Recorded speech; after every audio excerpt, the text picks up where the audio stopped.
Doctor साहब, मुसद्दिक मलिक साहब की जानिब से पाकिस्तान तहरीक इंसाफ को एक बार फिर मुज़ाकरात की पेशकश की गई है। ये दावत कितनी संजीदा है और क्या ये मुज़ाकरात जो हैं ये मुमकिन है? देखें जी, तहरीक इंसाफ को मुज़ाकरात की दावत दी गई है, लेकिन इलेक्शन कमीशन के मुताबिक तो तहरीक इंसाफ है ही नहीं, तो फिर मुज़ाकरात की दावत किसको दी है? एक बात। जी। दूसरी बात यह है कि जो मुस्लिम लीग नून की हुकूमत में से कहूँगा, ज़ाहिर पीपल्स पार्टी तो इसका हिस्सा नहीं है, इस अरेंजमेंट का हिस्सा ज़रूर है, लेकिन हुकूमत तो मुस्लिम लीग नून की, यानी ये कोई 72 घंटे या उससे आप लगा लें कोई 3 या 4 दिन। अच्छा, कल वैसे कॉन्स्टिट्यूशनल मेल्टडाउन हो चुका है, तो उसको 24 घंटे आगे हम जा चुके हैं, लेकिन कॉन्स्टिट्यूशन मेरा तो ख्याल है कई साल पहले ही हो चुका है मेल्टडाउन लेकिन बहरहाल वो ख्वाजा आसिफ साहब का जुमला था। जी। तो ये इसमें जो है ना, मुज़ाकरात क्या होंगे, और इस वक्त तो किसी से कोई मुज़ाकरात नहीं हो रहे, और अगर वाहिद मुज़ाकरात, मुझे इस वक्त मैं सियासत से बिल्कुल कतई नज़र, अगर मैं वाहिद मुज़ाकरात और किसी गुफ्तगू में मेरा, यानी आप समझें कि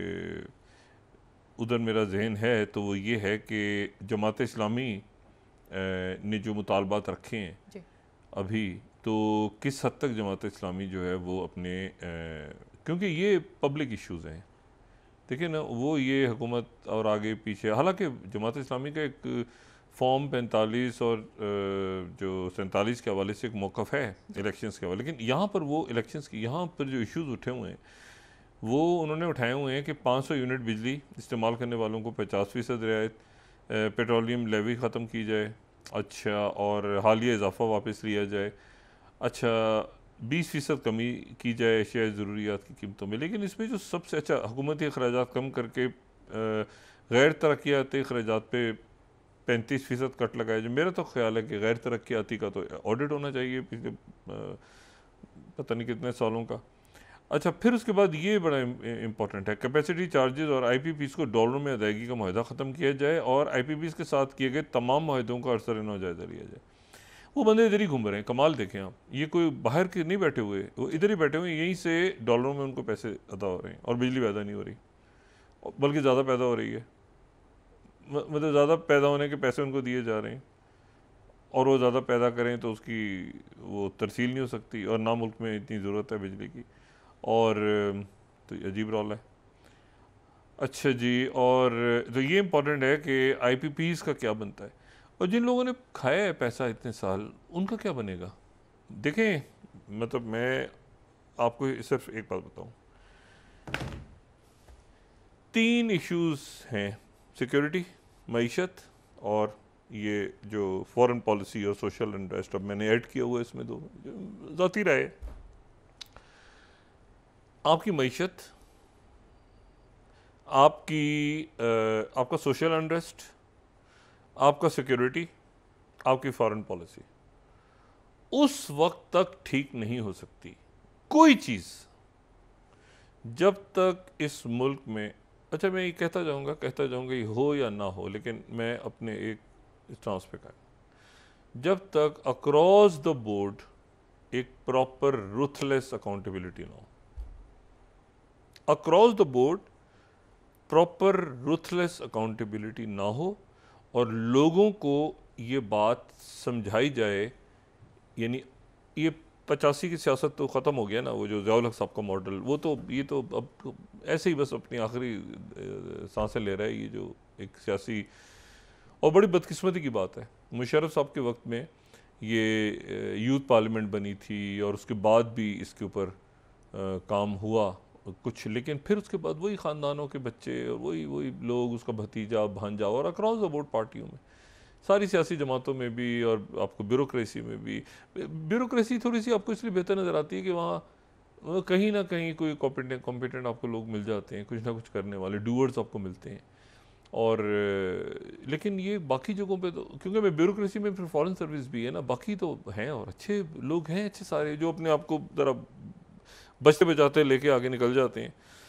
लेकिन बाकी जगहों में तो टोटल फरागत है, और उसमें तो जो मुल्क के इश्यूज़ हैं उसमें तो किसी को दिलचस्पी, देखिए बात ये सारी कि ये जो देखिए मुस्लिम लीग नवाज़ की हुकूमत है और शख्सियात के ऊपर ज़ाहिर है कि सियासी जमातें हैं जो शख्सियात के गिर्द हैं सवाए चंद जमातों के। अब अच्छा कहें बुरा कहें इख्तलाफ करें इत्तेफाक करें, वो जमात इस्लामी शख्सियात की डिपेंडेंट नहीं है। शख्सियात की डिपेंडेंट वो इस तरह से थोड़ी सी हो जाती है कि ज़ाहिर जो अमीर की शख्सियत है वो बहरहाल काउंट करती है। और काजी हुसैन अहमद साहब हो गए, या ये कि अगर अमीर ना भी हों तो उससे हट के भी बहुत सी शख्सियात हमने देखी हैं। नेमतुल्लाह खान साहब, अल्लाह ताला उनके दर्जात बुलंद फरमाए, क्या कमाल, या गफूर अहमद साहब, या और बहुत सारे ये जो शख्सियात हैं, या सिराजुल हक साहब भी अपना रोल अच्छा प्ले कर गए और मुनव्वर हसन साहब भी, लेकिन बहरहाल काजी साहब थे, ठीक है ना। काजी साहब की जो याद है वो हमें बहरहाल, मैं से भी कह रहा था कि जो बाकी तो शख्सियात ओरिएंटेड है ना, और जो मजहबी जमातें हैं हमारी, वो मजहबी जमातें जो हैं वो भी एक तरह से आप यूँ समझें कि एक ख़ास मसलक की नुमाइंदगी, तो हम ठीक है, हम कहते हैं कि मकतब देवबंद के मदारिस हैं तो उनकी जमात है, तो अगर हम कहें कि जी बरेलवी मकतब फ़िक्र है तो उसकी, लेकिन वो इस्लामी जमात जो है ना, यानी इस्लामी जमात, मजहबी जमात जो है उसको, मतलब वो एक नुक्ता नज़र की हमायत ज़रूर करते हैं। लेकिन यहाँ पर अच्छा, जमात इस्लामी भी एक नुक्ता नज़र की हमायत करती है ना, जो मौलाना मौदूदी रहमतुल्लाह अलैह, उनका जो नुक्ता नज़र था वो ख़ास, और उनके ऊपर फतवे लगे थे, उनके ऊपर फतवे लग गए थे मौदूदी साहब पे, तो वो लेकिन एक मेरा ख्याल है एक बहुत बड़े मतलब मुअल्लिम, और उनकी तहरीरों से फिर मुतासिर हुए तमाम दुनिया। अच्छा, कमिंग बैक टू ये जो 85 का गिरता हुआ बिखरता हुआ ख़त्म होता हुआ निज़ाम है, अब आप ये देखें ना कि नवाज शरीफ साहब शख्सियात पे, जैसे तहरीक इंसाफ, तो खान साहब को आप साइड पे करें तो पीछे देखें आप कितना, कोई शख्स आपको नज़र ही नहीं आएगा, और ख़ुद तस्लीम भी वो करते हैं कि ये हमारे वोट जो हैं खान साहब के वोट हैं। इसी तरह से जो मुस्लिम लीग नवाज़ है, जिनकी हुकूमत है, मैं जिक्र इसलिए कर रहा हूँ कि उनकी हुकूमत है, वो नवाज शरीफ साहब के नाम पे पार्टी जो है वो वही उसके सदर भी हैं, वो जो है वो पस मंज़र में है। जो अच्छा, वो उनके पस मंज़र में जाने की वजूहात अब वो उनकी जमात ख़ुद बता सकती है या उनके लोग ख़ुद बता सकते हैं, लेकिन उनकी जब वो मौजूद थे तो नवाज शरीफ थे। नवाज शरीफ साहब कभी भी शहबाज शरीफ साहब, ना शहबाज शरीफ साहब नवाज शरीफ साहब बन सकते हैं। दो अलग अलग शख्सियात हैं, अलग अलग उनका तरीक़ाकार है, भाई हैं, एक साथ रहें एक दूसरे के अच्छे बुरे वक्त में। लेकिन जो अच्छा, इसी तरह से जो उनके वज़रा हैं, मेजॉरिटी चंद को छोड़ के, वो बाकी जो वज़रा हैं सारे वफाक में वो हैं जिन्होंने नवाज शरीफ साहब के साथ काम किया, चाहे राना सनाउल्लाह हों, चाहे वो ख्वाजा आसिफ हों, चाहे वो एहसन इकबाल हों, इसाक डार साहब हों। तो वो जो वफाक में थे तो ज़ाहिर है कि इनमें कुछ जो थे वो पंजाब के अंदर थे, लेकिन ज़्यादा जो है ये नवाज शरीफ साहब की ही टीम है। और वही टीम, एक मेरा तासुर जो इस शख्सियत से बात करके होता है वो ये है कि वो नवाज शरीफ साहब के पस मंज़र में जाने से या पीछे हटने से वो भी तितर बितर सा हो गया सारा मामला, कि भाई कौन क्या कर रहा है, कैसे कर रहा है। नवाज शरीफ साहब असर्ट भी नहीं कर रहे चीज़ें। अब मिसाल के तौर पे जैसे इसाक डार साहब हैं, अब इसाक डार साहब हमें बताया जाता है यहाँ पे कि वज़ीर ख़ारजा की जगह नायब वज़ीर आज़म कहें उन्हें, तो नायब वज़ीर आज़म जो हैं वो तो फिर अजीब सी उनकी पोजीशन है ना, मतलब वो वज़ीर ख़ारजा तो आपको बहुत फ़ाल प्रोएक्टिव, यानी जो PDM 1 की हुकूमत थी या उससे पहले जो खान साहब की हुकूमत थी, वज़ीर ख़ारजा तो बहुत एक्टिव रहे हैं। उससे पहले ख्वाजा आसिफ जो वज़ीर ख़ारजा एक दौर में बने थे, बहुत एक्टिव थे। एक दफ़ा मैं पहले भी बता चुका हूँ, मैं फ़्लाई कर रहा था किसी जगह, तो रास्ते में कनेक्टिंग फ़्लाइट में मैंने ख्वाजा आसिफ को देखा, तो ये अकेले बैठ के अपने नोट्स बना रहे थे बतौर फॉरेन मिनिस्टर। ये मेरे ख्याल से मॉस्को से आ रहे थे, तो किसी एक जगह पे हमारा कनेक्शन जहाज़ का मिला, तो ये बतौर वज़ीर ख़ारजा बड़े एक्टिव रहे। और फिर उसके बाद हिना रब्बानी खर साहिबा, मुझे नहीं पता कहाँ हैं, लेकिन वो बड़ा फ़ाल किरदार अदा करती, नहीं PDM जो पहली हुकूमत थी बिलावल पे, मतलब है कि उसी में फैटिव वैटिव का इशू सारे ख़त्म हुए ना। लेकिन अब वो बिल्कुल लेथार्जिक थक गए ना, जैसे बेदार थके हुए, कोई मतलब कुछ आइडिया नहीं हो, पीटीआई होगा नहीं होगा, ये होगा कैसे होगा, बैन करेंगे फलां करेंगे। तो उसके नतीजे में जो है ना वो अच्छा फाइनेंस में क्या हो रहा है, तो वो औरंगज़ेब साहब देख रहे हैं अब अच्छा बुरा जैसे भी होगा, ये जो डिमांड्स लेकर आए हैं, ये डिमांड्स जो हैं ये सियासी कमेटी बन गई है उसके साथ करेंगे। औरंगज़ेब साहब अब उसके आईएमएफ क्या उसके ऊपर एतराज़ उठाएगी, ये भी आईएमएफ का वफ़द आया नहीं है पाकिस्तान, जो अगला मंसूबा उनके साथ साइन करना है। दरमियान में इन्होंने ये पब्लिक इश्यूज़ उठाए हुए जो कि बड़े इंपॉर्टेंट हैं। असल इश्यूज़ यही है ना, वो तो सीट और 2 सीटें 4 सीटें 5 सीटें खुसूसी सीटें, वो मैं उनको कोई अहमियत नहीं देता। सियासी ये पब्लिक इश्यूज़ बड़े इंपॉर्टेंट हैं इस वक्त। और उसमें मैं आपको सिर्फ एक बात बताऊँ, पहली बात तो ये कि सिस्टम तो बिल्कुल कोलैप्स हुआ पड़ा है। तीसरी बात जो इम्पोर्टेंट बात है ना वो ये है कि मुल्क में मईशत ये मईशत आपकी कभी ठीक नहीं हो सकती जब तक आप इसमें एक अकाउंटेबिलिटी नहीं करेंगे। क्योंकि लोगों के पास रियासत से भी ज़्यादा पैसा आ जाए ना, यानी अगर किसी के पास पता चले कि जी इतने अरब रुपया है और आईपीपीस के इतने डॉलर्स जाते रहे हैं और इतने साल जाते रहे हैं, तो आप सोचें कितनी दौलत होगी। तो अगर और फिर जाते ही जा रहे हैं वो तरक्याती बजट फलां बजट, ये तो आईपीपीस का इशू उठ गया। तो अब देखें सुप्रीम कोर्ट में भी इसमें गौरी एजाज साहब ने कहा कि वो जा रहे हैं, और ज़ाहिर है अब इसमें आईपीपीस के मुआहदों से ज़्यादा मुझे इस बात में इंटरेस्ट है कि एक तो शख्सियत सामने आए जो इनके पीछे मौजूद हैं, क्या वो शख्सियत के नाम हमारे सामने आते हैं और लिए जाते हैं और बताए जाते हैं, और ये जो हुकूमत है क्या उसकी मुज़ाकराती टीम ये आईपीपीस के ऊपर जो मुज़ाकरात करने आती है तो क्या बताती भी है कि ये किसकी आईपीपी है और उसको कितना पैसा मिला है इतने सालों में, 1994 से कितना पैसा अभी तक गया है उनके पास, और किसकी आईपीपीज़ हैं। तो अगर ये आईपीपीज़ को ही खोल दें आप तो ये सिस्टम तो चला गया, सिस्टम तो बैठ गया पूरा। और उसमें आपने इशू ये नहीं है, इशू ये है कि इतने सालों से आप पैसा लेते रहे ज़ीरो बिजली बना के, तो ये किस खाते में लेते रहे, और इसके ऊपर तो बात ये है। और अकाउंटेबिलिटी, मैंने आपसे कहा ना कि अकाउंटेबिलिटी, और ये है कि उसमें जो मैंने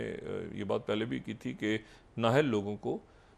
ऐसी जगहों पे बिठा दिया, वो इकोनॉमिक हिटमैन को आप उसकी जो बाकी किताबें पढ़ते जाएं तो उसमें ये भी है कि नाहल लोग बैठ जाएं एक जगह जाके। और मुझे किसी ने ये बड़ी अजब सी बात बताई कि 40 बिलियन, अब ये फिगर देखें आप, 40 बिलियन 2009-8-9 में 40 बिलियन का तो कैश पड़ा हुआ था पाकिस्तान स्टील मिल के पास, 40 अरब। ये जो मैंने एक प्रोग्राम किया था ना व्यूज़ ऑन न्यूज़, जिसके ऊपर सुमोटो ले लिया था इफ्तिखार चौधरी साहब ने, और ये सारा फिर फटा खड़ा हुआ था, उस वक्त 40 अरब तो कैश था, और 40 बिलियन का जो है 40 बिलियन कैश, 40 बिलियन का स्क्रैप, ठीक है। और उसके बाद जो है वो तो यानी 80 तो ये थे, और 40 बिलियन किसी और खाते में, टोटल 120 बिलियन उस वक्त जो है, मैं उसको कल फिगर एग्जैक्ट, तो 120 बिलियन रुपीस थे, ठीक है, उनके पास जो स्टील मिल के पास अपने थे। इसमें मैं उनकी ज़मीन की बात नहीं कर रहा, ना उनके इंफ्रास्ट्रक्चर की बात कर रहा हूँ, मैं कह रहा हूँ कैश और स्क्रैप, ये दो 80 बिलियन ये थे, 40 बिलियन किसी और मद में थे। लेकिन उसके बाद 2 सालों के बाद वो स्टील मिल बैंकरप्ट होती है, बैंकरप्ट होने के बाद उसको मजीद पैसा देके उसको बेल आउट पैकेज दिया जाता है, और बेल आउट पैकेज के जी ये तो कंगाल हो गई, ये पैसा गायब हो गया सारा, और फिर उसके बाद वो फिर दोबारा बैंकरप्ट हो जाती है, फिर उसको बेल आउट दिया जाता है। तो सवाल ये है भाई कि वो जो पैसे वहाँ से शुरू करके इन अदारों को तबाह करते करते करते करते ऐसी जगह ले आया गया कि वो फिर अपने ये रिश्तेदारों को आगे पीछे उनको, क्योंकि जी नुकसान है नहीं तो चल ही नहीं सकता। देखें ना भाई, इशू ये है कि ये वहाँ से शुरू करें ना आप, जहाँ पर ये अरूज पे थी पीआई, ये फिर कैसे बर्बाद होना शुरू हुई, इसका पैसा किसने खा गया, कौन, 10-15-20 साल का खेल है ये, कोई आप पीआई हमारी ज़बरदस्त फ्लाइट्स थी नेशनल स्टील मिल भाई, ठीक है। अब ये अदारे एक सफ़ेद हाथी बन चुके हैं, मगर ये सफ़ेद हाथी कैसे बनी है, और आप उन लोगों को नहीं पकड़ेंगे तो उसके बाद तो वो तो फिर वो किसी और जगह शुरू हो जाएंगे, ठीक है। और ये माशी दहशत गर्दी है, ये माशी दहशत गर्दी, ये वो दूसरी दहशत गर्दी। मैं हमेशा एक बात कहता रहा हूँ कि वहाँ तो एक दफ़ा बम फटता है ना और लोग जानने से चले जाते हैं, गोलियाँ चलती हैं लोगों की, ये जो माशी दहशत गर्दी है, इसमें हर रोज़ आदमी मरता है। हर रोज़ इस मुल्क के जो 25 करोड़ आवाम हैं वो सुबह भी मरते हैं, दोपहर को भी मरते हैं, शाम को भी मरते हैं, क्योंकि वो एक मुस्तकिल दहशत गर्दी के फेज़ में है। तो जब तक आप माशी दहशत गर्दों को नहीं पकड़ेंगे, मगरमच्छों को, तो एक ही मामला आ गया IPPs का। और हैरान कुन चीज़, अब देखते हैं कि ये किस ऊँट बैठता है।